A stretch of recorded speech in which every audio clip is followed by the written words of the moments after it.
Shalom, dalam video ini saya akan menjelaskan tentang perjalanan hidup Yesus menggunakan mind map yang telah saya buat. Mind map ini membantu kita melihat gambaran besar kehidupan Yesus, mulai dari kelahirannya, pelayanannya, penderitaan, hingga kebangkitan dan kenaikannya ke surga. Melalui perjalanan hidupnya, kita dapat melihat bagaimana Yesus menggenapi rencana keselamatan Allah bagi manusia, di mana setiap tahap kehidupannya memiliki makna yang sangat penting dalam iman kita sebagai orang percaya atau orang Kristen.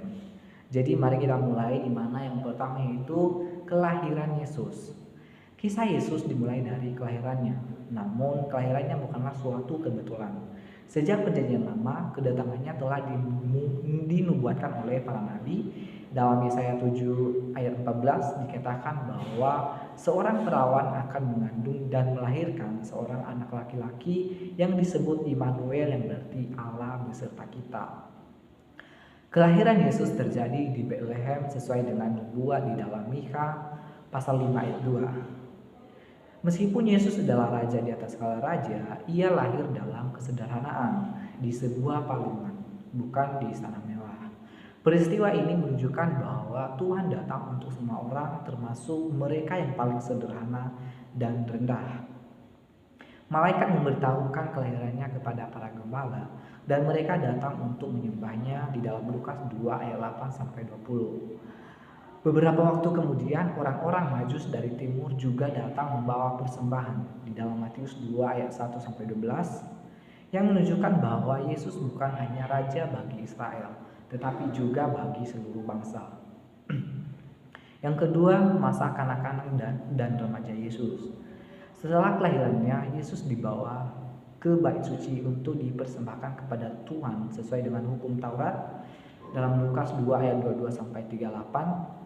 Di sana, seorang pria bernama Simeon yang telah menerima janji bahwa ia tidak akan mati sebelum melihat Mesias, menggendong Yesus dan menyatakan bahwa Yesus adalah terang bagi bangsa-bangsa. Kemudian dalam Lukas 2 ayat 41 sampai 50 diceritakan bahwa ketika Yesus berusia 12 tahun, ia pergi ke bait Allah bersama orang tuanya untuk merayakan Paskah. Namun ketika mereka hendak pulang, Yesus tetap tinggal di bait Allah. Berbicara dengan para ahli Taurat, Maria dan Yusuf mencarinya selama 3 hari, dan ketika mereka menemukannya, Yesus berkata, "Tidakkah kamu tahu bahwa aku harus berada di dalam rumah Bapakku?" Lukas pasal 2 ayat 49. Ini menunjukkan bahwa sejak kecil Yesus sudah sadar akan misinya di dunia. Yang ketiga yaitu baptisan dan awal pelayanan. Sebelum memulai pelayanannya, Yesus dibaptis oleh Yohanes Pembaptis di Sungai Yordan.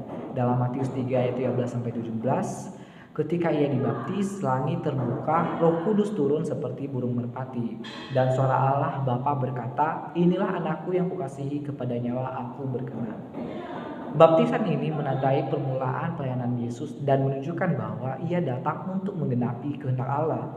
Setelah dibaptis, Yesus dibawa oleh Roh Kudus ke padang gurun dan dicobai oleh iblis selama 40 hari. Matius 4 ayat 1 sampai 11. Namun dengan menggunakan firman Allah, Yesus menolak setiap godaan yang menunjukkan keteguhannya dalam menjalankan misinya. Setelah itu, Yesus mulai memanggil murid-muridnya dalam Matius 4 ayat 18 sampai 22 yang nantinya akan menjadi saksi dan meneruskan pengajarannya setelah ia naik ke surga. Kemudian yang keempat yaitu pelayanan Yesus.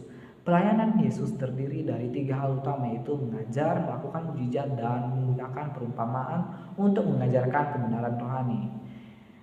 1. Mengajar, di mana Yesus memberikan banyak pengajaran. Salah satunya adalah khotbah di bukit, Matius ayat 5 sampai pasal 5 sampai pasal 7, yang mencakup 8 ucapan bahagia, perintah untuk mengasihi musuh, dan pentingnya berdoa kepada Bapa di surga. Kemudian yang kedua yaitu mujizat. Yesus melakukan banyak mujizat untuk menunjukkan kuasanya sebagai anak Allah. Beberapa mujizatnya yang terkenal adalah menyembuhkan orang sakit dan orang buta, membangkitkan Lazarus dari kematian, memberi makan 5.000 orang dengan 5 roti dan 2 ikan. Kemudian yang ketiga yaitu perumpamaan. Untuk mengajarkan kebenaran rohani, Yesus sering menggunakan perumpamaan. Beberapa yang terkenal adalah Perumpamaan anak yang hilang tentang kasih dan pengampunan Allah, perumpamaan penabur tentang bagaimana firman Tuhan diterima oleh hati manusia, dan perumpamaan tentang domba yang hilang, yaitu tentang betapa berharganya setiap orang di mata Tuhan. Kemudian yang kelima yaitu perjalanan Yesus ke Yerusalem dan kesengsaraannya, di mana menjelang akhir pelayanannya, Yesus masuk ke Yerusalem dengan dielu-elukan oleh banyak orang sebagai raja. Di dalam Matius 21 ayat 1 sampai 11, namun ia tahu bahwa ia datang untuk mati bagi dosa umat manusia. Di mana pada perjamuan terakhir, Lukas 22 ayat 14 sampai 20, Yesus menetapkan perjamuan kudus sebagai tanda perjanjian baru dalam darahnya. Setelah itu ia berdoa di taman Getsemani di dalam Matius 26 ayat 36 sampai 46, merasakan di mana di sana dia merasakan penderitaan yang sangat berat, tetapi dia tetap taat kepada kehendak Bapa. Kemudian Yesus ditangkap, diadili secara tidak adil dan disalibkan di Golgota. Di dalam Matius 27 ayat 32 sampai 56, di mana ia menyerahkan nyawanya untuk menebus dosa manusia. Kemudian yang terakhir yaitu kebangkitan dan kenaikan Yesus ke surga.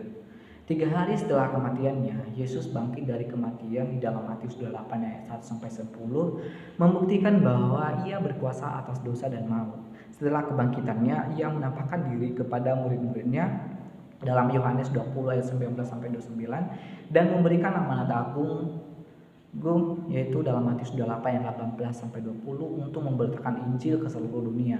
Akhirnya Yesus naik ke surga dalam Kisah Para Rasul ayat 1 sampai ayat 1 pasal 1 ayat 9 sampai 11 dan berjanji akan datang kembali sebagai raja yang berkuasa untuk menghakimi dunia. Perjalanan hidup Yesus menunjukkan kasih Allah yang luar biasa bagi manusia. Ia datang ke dunia, hidup sebagai manusia, menderita, mati di kayu salib, tetapi bangkit untuk memberikan kehidupan yang kekal bagi kita.